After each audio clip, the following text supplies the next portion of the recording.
I made a video about how to get into Pokemon VGC, where I tried to cover everything from the very basics of the game to frequently asked questions that I often see from new players. But somehow I forgot to address one of the most frequently asked questions that I see all the time.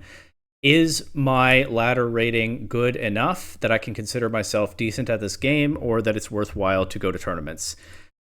I do have my own opinion on this, but first we're going to take a look at VGC Guide, the resource made by Wolf Glick, Aaron Zhang, Aaron Trailer, and some others.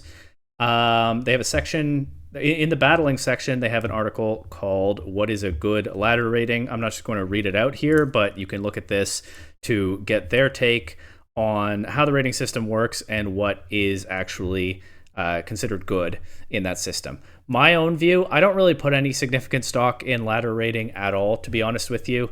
I definitely don't think there's much correlation between your rating on the showdown ladder and your readiness to go and participate in tournaments.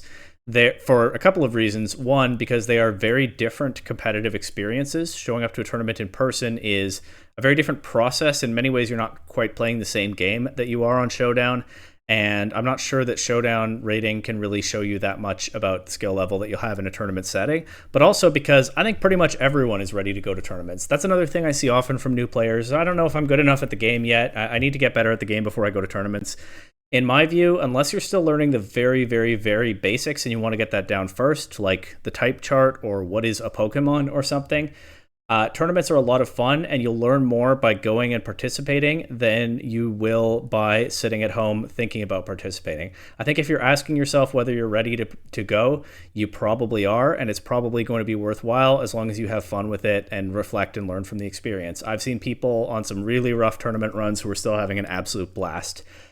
That said, how good your rating is really kind of up to you to judge for yourself, but I don't put much stock in it at all as a measure of sort of my merit as a player in this game. That said, hitting Master Ball tier on the in-game ladder is definitely a fun little goal to set for yourself, and it does feel like a good achievement when you get there, so that's definitely not a bad starting point.